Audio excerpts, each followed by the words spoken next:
Orang bertanya kepada Nabi, kalau pemimpin yang menyesatkan, kami nak buat macam mana?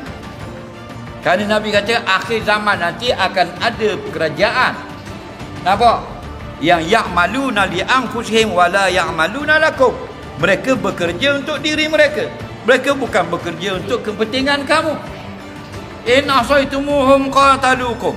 Kalau kamu derhaka kepada kerajaan itu, kamu lawang dia akan menyusahkan kamu. Wa in ata'tumuhum adallukum. Kalau kamu ikut pemerintah ini, dia akan menyesatkan kamu. Lalu sahabat tanya, lagu kalau macam tu kami nak buat macam mana? Kami ikut jadi sesat, kami taat sesat, kalau kami lawang susah kami.